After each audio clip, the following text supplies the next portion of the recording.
Hello there, I'm interviewing K and D, which stands for Karen and David, or Karen David, authors of The Kingdom of Puli.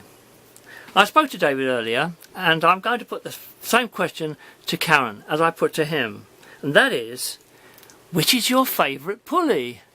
Oh, my favourite Puli is Queen Allegra because she's really pretty and I love her top knot and all her jewellery, and I think all the girls will love her because she's like a princess.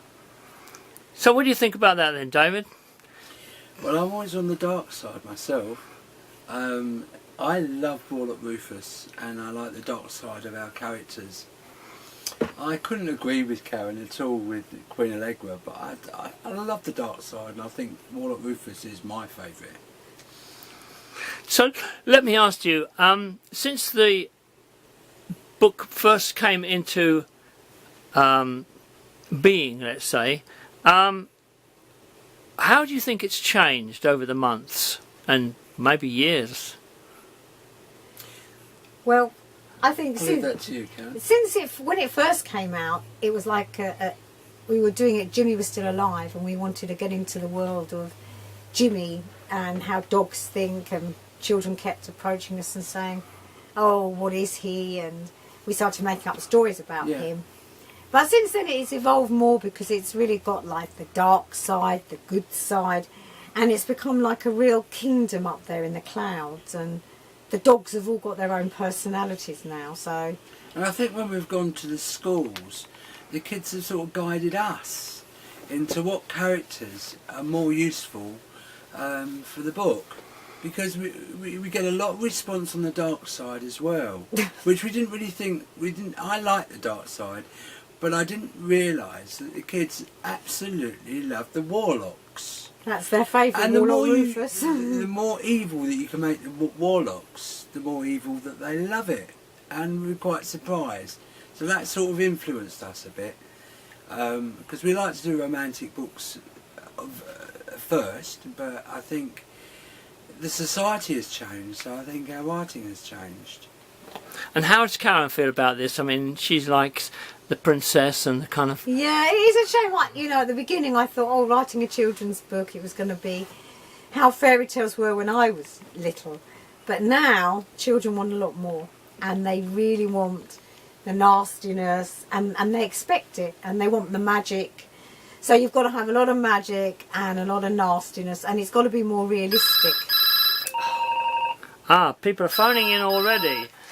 Okay, so what I think I'll do is just do one last question. And that question is really, is that since you're moving into the dark side, as it would seem, what's the next book going to be about? Well, it actually takes us back to the very beginning, where the Pulis originated from. And funny enough, they came from a Buddhist monk called Buddhahama, and he tried to save the princess and his son, who were going to be taken over by the Ming dynasty, and he changed them all into Pulis. And he made a magical land in the clouds where everybody could live in harmony. He believed that the Pulis were really kind dogs, and they came from the Puli region in China. That's why it became the Kingdom of Puli. And he changed all of his so-called followers into women and men Pulis, and he took them up into the clouds and made a special kingdom, the Kingdom of Puli. Wasn't it about there was going to be, Karen, he was going to be destroyed, and he was worried about his community. And his son living, carrying on the name. So he had to rush and find a way to find a way out of this. To save the civilization. To save his civilization. And it basically takes them on a journey to find out the Book of Origins. Merlin needs it in a spell to save the kingdom. And they go all the way round and they find him, and he converts himself into a Puli and comes up to Puli. And they find out that Warlock Rufus was once a really good Buddhist monk who turned nasty because he didn't get the High Wizard job and Merlin did. And they meet the dragon on the hill. They have to go through certain tasks, and one of them is a firing dragon. And he is absolutely going to cause them a lot of problems. And they've got It the- does sound like these. The last book is well on its way to being finished. Oh yeah, it goes all the way back round and basically has Warlock Rufus sent by Buddhahama back in time to Stone Age times with Mortissa and Spartus. And you see them looking through a crystal ball, and evolution's gone and it's back to the present day.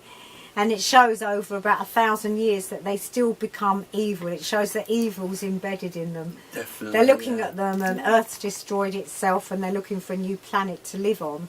And they want to come and occupy Puli. So it's like...